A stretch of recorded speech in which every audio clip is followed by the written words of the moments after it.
नमस्कार, आप देख रहे हैं मोबाइल न्यूज 24 और मैं हूं नीरज कुमार।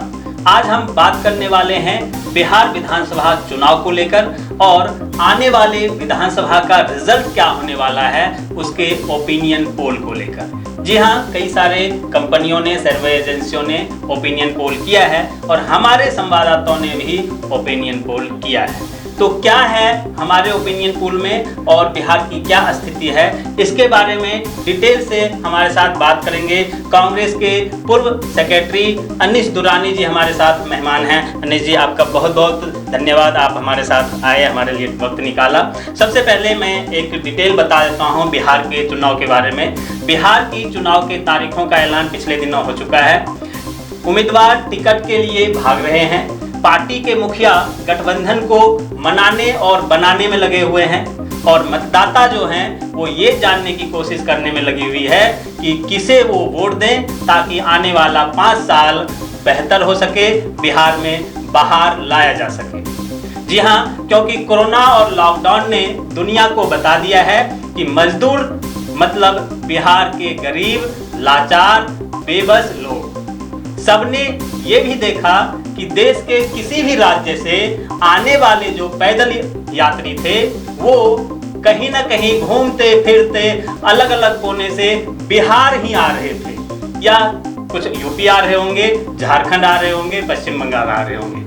ज़्यादातर पैदल चल के आने वाले जो मजदूर थे वो बिहार के ही थे। ये मैं सही कह रहा हूँ शायद। पिछले 70 साल हो गया और बिहार की स्थिति आज भी वही का वही है, कुछ भी नहीं बदला। हालांकि कहने वाले वहाँ के लोग कहते हैं कि 15 साल में बिहार को एनडीए ने या नीतीश कुमार ने बहुत आगे ले गया है। क्या ले गया है ये पिछले 6 महीने में सब ने देखा, दुनिया ने देखा किस प्रकार से बिहार के लोग पैदल चल के वहाँ तक आ रहे थे। चलिए इस पर भी हम बहस करेंगे, अलग बात है।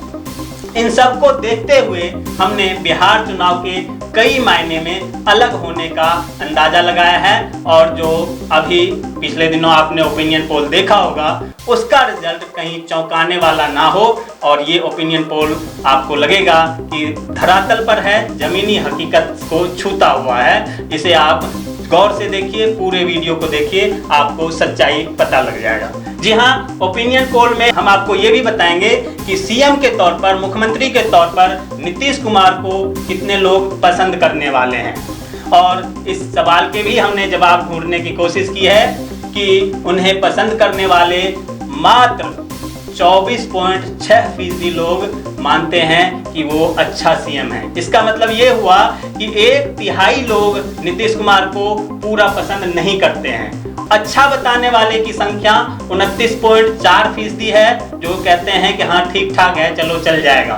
मतलब अच्छा और ठीक ठाक दोनों को अगर जोड़ देते हैं तब भी 50% के आसपास ही नीतीश कुमार को लोग ठीक ठाक कह के समझते हैं। चलो वो कहते हैं अंधे में काना राजा, ये आप मान सकते हैं। जबकि 46% लोग ऐसे हैं जो नीतीश कुमार से नाराज हैं, तो 46% लोग टोटली नाराज हैं। 29% लोग ऐसे हैं कि ठीक ठाक हैं। मतलब 46% और 29% को अगर आप जोड़ देते हैं तो आप सोचिए कि ये जो पूरा का पूरा दायरा है वो आपका कितना हो जाता है। लगभग 75% लोग नीतीश कुमार से नाराज मान सकते हैं आप। वैसे तो ओपिनियन पोल में सीएम के तौर पर पहली पसंद नीतीश कुमार जरूर हैं, जहां उन्हें 29% लोग सीएम के तौर पर देखना चाहते हैं। जबकि लालू प्रसाद यादव से ज़्यादा आज के डेट में जो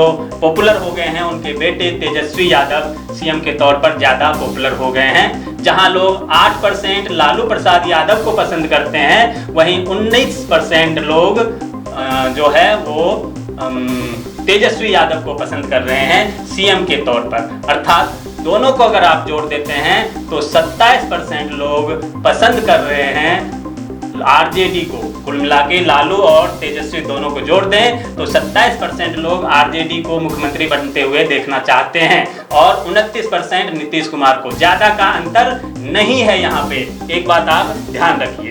तो ये पसंद और नापसंद की बात थी। अब आइए हम जानते हैं कि सीटों में अगर इसे बदलें तो क्या होने वाला है।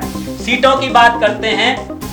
सीटों में बिहार विधानसभा में कुल 243 सीटें हैं, जिनमें से इस बार एनडीए के खाते में अभी जो चल रहा है 131 जाती हुई दिख रही है। 131 से और 141 सीटें जो है वो एनडीए के खाते में जाती हुई दिख रही है। अगर अभी आजकल में वोटिंग हो जाए तो, आने वाले समय की मैं बात नहीं कर रहा हूं, आजकल में अगर वोटिंग हो जाए तो 131 से 141 सीटें एनडीए के खाते में जाती हुई दिख रही है, जबकि 75 से 91 सीटें महागठबंधन अर्थात आप कह सकते हैं आरजेडी और कांग्रेस का जो गठबंधन होने वाला है उसको जाते हुए दिख रहा है, और अन्य के खाते में 11 से 37 सीटें जाती हुई दिख रही है।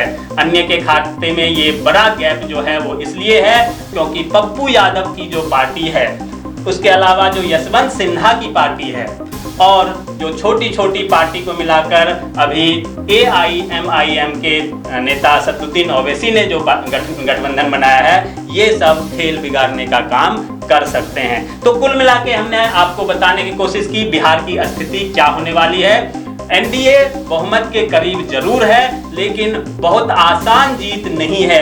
131 सीट एनडीए के खाते में जाती हुई दिख रही है, जबकि बहुमत के लिए 122 सीटें चाहिए होता है। तो 131 सीटें एनडीए के खाते में जाती हुई दिख रही है, और यूपीए के खाते में आप कह सकते हैं या महागठबंधन के खाते में 91 सीट। ज़्यादा अंतर नहीं है। दुरानी साहब, आप क्या कहेंगे? बिहार को आपने करीब से देखा है, क्या लगता है हमने जो ये सर्वे दिया है, आपका क्या पक्ष है? देखिए, आज की स्थिति में जो आज की स्थिति के हिसाब से देखिए ये सर्वे काफ़ी मुझे लगता है कि ठीक है, लेकिन ये कि ये तो अभी उस वक्त का सर्वे है आपका जब अभी ना तो उम्मीदवार घोषित हुए हैं ना प्रॉपर अलायंस घोषित हुए हैं। क्योंकि अल्टीमेटली जहां इतनी पार्टियां आपस में लड़ रही हों तो जो फाइनल अलाइनमेंट होता है, फाइनल एक अंडरस्टैंडिंग और समझबूझ बनती है पार्टियों में, वो अपना रोल अदा करती है। लोकल बेस में जब कैंडिडेट आता है वो भी अपनी चीज़ों में बिल्कुल विधानसभा में ज़्यादा मायने रखता है, क्योंकि उम्मीदवार का डायरेक्ट टच भी होता है बिल्कुल बेशतर लोगों के साथ। लेकिन मैं इसमें ये समझता हूँ कि ये ठीक है, मार्जिन तो अभी भी बहुत कम है, लेकिन ये मार्जिन जो है ये आरजेडी और कांग्रेस के फेवर में जा सकता है। आरजेडी और कांग्रेस मुझे ज़्यादा ये है, इसलिए कि जिस तरीके से बिहार के लोगों को अपमानित किया गया है इसमें कोरोना काल में, लॉकडाउन के अंदर, बिल्कुल सही कह रहे हैं। वो चीज़ जो है लोग आसानी से भूलेंगे नहीं। पैदल जाना तो एक अपने आप में अलग चीज़ है, और उसके अलावा लोग भुखमरी का शिकार हुए हैं। रेल के डब्बों में से कोई 90 लाशें मिली हैं जो बिल्कुल, और बॉर्डर पे, बिहार के बॉर्डर पे लोगों को घुसने नहीं दिया जा रहा। जो उनकी मातृभूमि है, जिसकी ललक के अंदर वो बम्बई से चलकर चले आ रहे हैं, और उनको आप वहाँ घुसने न दो। तो ये चीज़ें इतनी आसानी से भूलने वाली नहीं है। बहुत सारी फैमिलियाँ जो हैं ऐसी हो गई कि उनके हेड ऑफ द फैमिली बेचारे ख़त्म हो गए सारी चीज़ों के। बहुत सारे खानदान बेघर हो गए, और तो ये चीज़ें तो जैसा कि इंसान आसानी से भूलता नहीं है। जैसा कि एक तरीके से लहर दिखाने की कोशिश की जा रही है बिहार में कि एकदम से स्विम होने वाला है एनडीए का, और कई सारे सर्वे में तो 155-60 सीटें तक देने की ये की है। ये ज़्यादातर गोदी मीडिया का कमाल है। गोदी मीडिया जिस तरह से करता है उस पर तो लोगों का विश्वास ही खत्म हो गया है। असल में देखिए, भारत के आवाम और भारत की जनता जो है अब बहुत ज़्यादा जागरूक भी हो गई है और बहुत समझदार हो गई है, और वो किसको वोट करने वाली है उसका हवा लगने नहीं देती। मनमोहन सिंह जी, हमारे कांग्रेस इतनी बड़ी सरकार चला रही थी और किसी उनके सामने गुमान में भी नहीं था कि एक ऐसा फर्जी स्कैंडल किया उनके ऊपर ऐसा वार करेगा जिसको अभी तक ये हुकूमत जो है खोज नहीं पाई, जिसका कोई किसी को सजा नहीं दिला पाई। फर्जी स्कैंडल में उनको बताया और सारे कैबिनेट हो गए। बिल्कुल। तो ये इसके अलावा खामोशी से वोट करते हैं लोग। और उससे पहले भी आप देखिए, इमरजेंसी के बाद का वोट देखिए, फिर उसके बाद मिसेस गांधी की वापसी देखिए। तो वोटर अब जितना हर इलेक्शन के बाद और मैच्योर हो जाता है, तो मुझे लगता नहीं है, और मैं मुद्दा अगर हम बिहार में मुद्दों की बात कर लें तो विपक्ष के पास क्या क्या मुद्दा है, क्योंकि जहां दिख रहा है कि अभी मुद्दा ढूंढ के नहीं ला पा रहे हैं विपक्ष।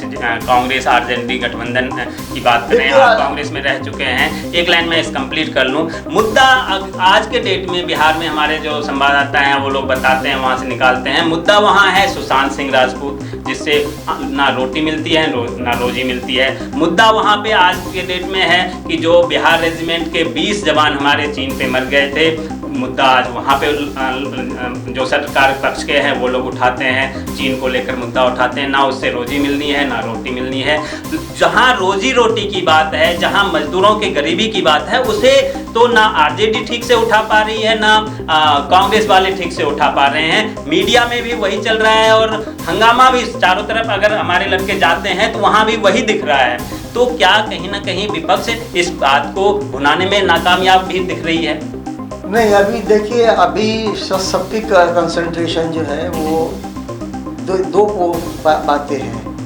रूलिंग पार्टी जो है जो सत्ता में है जी, उसके लिए तो अब ये चीज़ों को छुपाना ही उसके लिए बेहतर है, वो इन चीज़ों को नहीं उठाएगी क्योंकि 15 साल हो गए एंटी इनकम्बेंसी उसके अंदर फूट के भर गई है। आप ये नहीं कह सकते कि भाई हमने एक टर्म में नहीं किया, दूसरे टर्म में कर दिया होगा, दूसरे टर्म में किया नहीं किया, तीसरे टर्म में कर दिया होगा। 15 साल गुजर गए हैं और जो लोगों की उनसे आशाएं थी, जो उन लोगों ने उनको सपने दिखाए थे, वो सब हर जगह किसी जगह भी कामयाब नहीं हुई।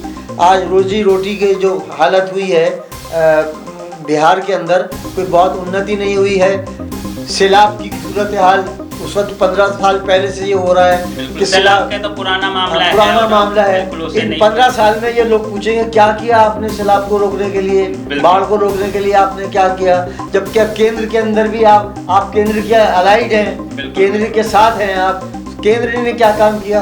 और फिर बहुत बड़ा मुद्दा ये है कि जब वो एक्टिंग मुझे अभी तक याद है मोदी जी की, जो उन्होंने कहा था कितना चाहते हो आप, वो कितनी मदद चाहते हो, पैकेज कितना पैकेज चाहते हो, तो 70,000 दे दूं, 80,000 दे दूं, यानी इस तरह से जैसे कोई नीलामी होती है, इस तरीके से उन्होंने पब्लिक मीटिंग के अंदर ये कहा। बिल्कुल। और 1.25 लाख करोड़ का ऐलान कर दिया। 1.25 लाख, अब विपक्ष यही तो पूछ रहा है कि 1.25 लाख करोड़ का जो स्पेशल पैकेज था वो कहाँ गया, और अभी तक ये नीतीश गवर्नमेंट उसका जवाब नहीं दे पा रही है कि वो कहाँ गया। लेकिन प्रचार में जो है, जहाँ तक आप प्रचार की बात करें, और जिस प्रकार से आप अभी पिछले दिनों मोदी जी लगातार वहाँ पे वर्चुअल कॉन्फ्रेंस के जरिए वर्चुअल रैली किया और वर्चुअल कई सारे उद्घाटन किए, जैसे 86 साल पुराने पुल को, रेलवे पुल को, महासेतु को बनाया है, जो मिथिला और कोसी को जोड़ने वाला पुल 1936 में कहते हैं बह गया था, वो अब जाके बना है और इन्होंने उसको फिर से उस पर ट्रेन चलाने का काम किया है। तो लोगों को दिखाने के लिए इन्होंने रोड की, ये लोग बात कर रहे हैं कि पहले लोग रोड से और तो बात कहिए, गांव से लोग शहर तक नहीं जा पाते थे, एक शहर से दूसरे शहर जाने के लिए रोड का व्यवस्था ठीक नहीं था। आज के डेट में आसानी से लोग अपने गांव से शहर और शहर से पटना, और पटना ही नहीं बस के द्वारा आज लोग बिहार से दिल्ली भी आ जाते हैं। रोड उन्होंने ऐसा बना दिया है, ये उन लोगों का दावा है। और जो सबसे बड़ा उनका मुद्दा एक और है कि अगर कहीं ना कहीं जनता हमें नहीं चुनती है और आरजेडी को चुन लेती है, तो आप याद रखो 15 साल पहले किस प्रकार जंगल राज था। वो जंगल राज अगर आप झेलना चाहते हो, फिर से जंगल राज अगर आपको चाहिए तो आप उन्हें वोट दो, नहीं तो अगर ऐसा राज चाहिए तो आप मुझे वोट दो। और यहीं पे मार खा जाते हैं लोग, और उन्हें मजबूरी में पसंद करना होता है नीतीश कुमार, एनडीए को ही वोट देना होता है, क्योंकि कहीं ना कहीं ये जरूर है, चाहे कुछ भी हो, बिहार के लोग डरते हैं उस जंगल राज को लेके। ये ऐसा जनता, मतलब एनडीए वाले वहाँ कह रहे हैं। देखिए 15 साल बहुत लंबा अरसा होता है। एक पीढ़ी जो है जो स्कूल जा रही होती है 5वीं 6वीं क्लास में, वो जवान होकर खड़ी हो जाती है। बिल्कुल। और उसको ये सब चीज़ें जो हैं वो उसको खुद नज़र आने लगती हैं। वो तो जो 15 साल पहले जंगल राज था या नहीं, ये तो एक डिस्प्यूटेड बात है। हाँ, ये कह सकते हैं इसमें। क्या उसको कोई ऐसा कोई बहुत ही आप विश्वास के साथ नहीं कर सकते एग्जैक्टली ऐसा, लेकिन एक पुल का उन्होंने बेशक 36 के पुल को रिपेयर कराया उन्होंने, लेकिन आज भी मुझे बताइए बिहार में कितने नदी नाले ऐसे हैं जिन पर पुल नहीं है और 15 साल में उन पर कुछ नहीं बने। आज भी बच्चियां जो हैं तो कश्तियों के जरिए ये रस्सी खींच के अब स्कूल जाते हैं, पैदल जाते हैं, तो और जो स्कूल में पानी भरे हुए रहते हैं, स्कूल की बिल्डिंगें आज की जो पीढ़ी है वो ये सब ये अपनी आंखों से देख रही है।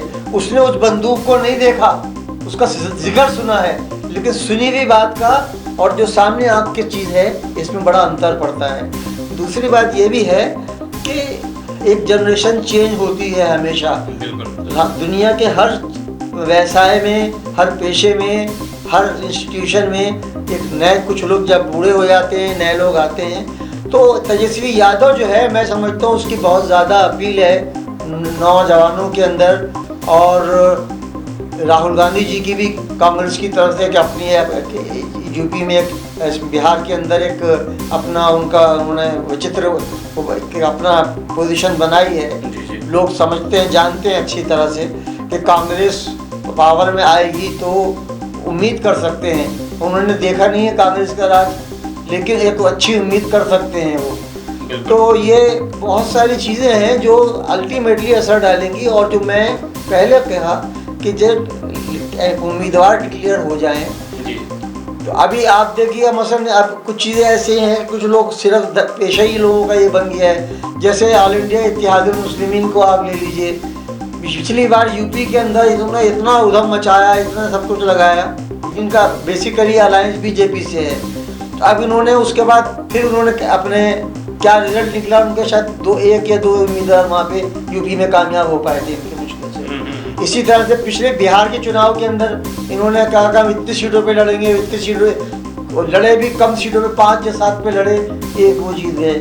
और अब लोगों को ये अंदाज़ा हो गया, ये तो बेसिकली ये वोट जो देंगे, जो मुस्लिम कम्युनिटी का जो वोट जाएगा वो इस पर नहीं जाएगा कि एक्स को जा रहा है या वाई, बल्कि वो जा रहा है कि जो एनडीए को जो हरा रहे हैं, जो एनडीए को हरा रहे हैं वो उसको जा रहा है। उसमें चाहे ये अपने ओवैसी साहब कितनी लंबी टोपी पहन के आ जाए, कोई इम्पैक्ट होने वाला इन चीज़ों का नहीं है।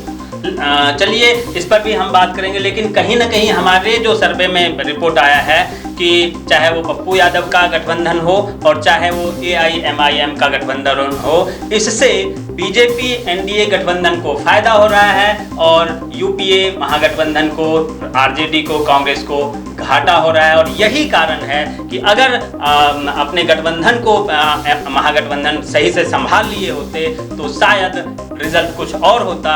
और जिस प्रकार से उपेंद्र कुशवाहा भी आज आपको छोड़ के चले गए हैं, स्पष्ट तौर पे वो उन्होंने कई बार कह दिया है आपको, जो हम पार्टी के जीतन राम मांझी हैं वो छोड़ के चले गए हैं। तो कहीं ना कहीं महागठबंधन को संभालने में भी जो है सही तरीके से व्यवस्था नहीं की गई। देखिए बात ये है कि अब लोग भी चीज़ों को देखते हैं। ये एक लीडर जो है एक दिन कह रहा है कि मैं फलानी पार्टी ज्वाइन करूंगा, उससे मेरी बात हो गई है, ये होगा और वो होगा। उसके 4 दिन के बाद वो फिर छलांग लगा के दूसरी तरफ चला जाता है। फिर कुछ इधर से कुछ मिलता है इंडिकेशन तो फिर उधर छलांग मार देता है। इससे लीडरों की अपनी इमेज खराब हो रही है। वोटर अब किसी का बंधवा मजदूर नहीं रहा है। वोटर ये देख रहा है कि ग्राउंड रियलिटी पे हमको कौन फ़ायदा पहुंचा सकता है। यह आखिरी बैच है इन ट्रेडिशनल लीडर्स का जो कम्युनिटी की राजनीति करते हैं कि साहब हम मल्ला वोट के मालिक हैं, हम कशवा वोट के मालिक हैं। ये मैं समझ रहा हूँ ये आखिरी पीढ़ी है जो चल रही है। आने वाले युग के अंदर ये सब चीज़ें खत्म होगी और यही हम उम्मीद करते हैं कि विकास पर वोट हो। देश में आज़ादी के 70 साल बीत गए, हर कोई, मोदी जी भी कहते हैं कि 70 साल बीत गए, क्या हुआ क्या नहीं हुआ, लेकिन आज भी हमारे देश में जाति के नाम पर वोटिंग दी जाती है, धर्म के नाम पर वोटिंग होती है और पार्टियां उसी हिसाब से टिकटें भी बांटते हैं। लेकिन वाकई में अगर देश को विकास करना है तो विकास के नाम पर जिस दिन वोटिंग करना लोग शुरू कर देंगे उसी दिन से पार्टी वाले टिकट देना भी बंद कर देंगे। अगर हम खुद विकास के नाम पर वोट करना शुरू कर दें तो पार्टी अपने उम्मीदवार को बदलना शुरू कर देंगे। हाँ, हमारे साथ अनीश दुरानी जी ने पक्ष रखा कांग्रेस की तरफ से। और एक बार फिर से हम आपको बता दें कि बिहार विधानसभा चुनाव में जो हमने ओपिनियन पोल किया है 243 सीटों के इस ओपिनियन पोल में एनडीए के खाते में 131 से 141 सीटें जाती हुई दिख रही है, जबकि यूपीए के खाते में 75 से 91 सीटें जाती हुई दिख रही है और अन्य के खाते में 11 से 37 सीटें जाने की उम्मीद है। और ये सारा रिजल्ट हम हर हफ्ते ओपिनियन पोल अपना आपको दिखाएंगे। जैसे कुछ बदलाव आएगा वो भी हम आपको दिखाएंगे। बिहार के पल पल के खबरों पर हमारी नजर है। आप लोग ऐसे ही बने रहिए मोबाइल न्यूज 24 के साथ। और अगर आपने अब तक हमारे चैनल को सब्सक्राइब नहीं किया है तो सब्सक्राइब कर लीजिए, नोटिफिकेशन बेल घंटी को भी दबा दीजिए, ताकि देश और दुनिया के तमाम खबरों से आप और आपके जानने वाले रह सकें अपडेट। आप तमाम दर्शकों का बहुत बहुत धन्यवाद। अनिस साहब, आपका भी बहुत बहुत धन्यवाद। नमस्कार।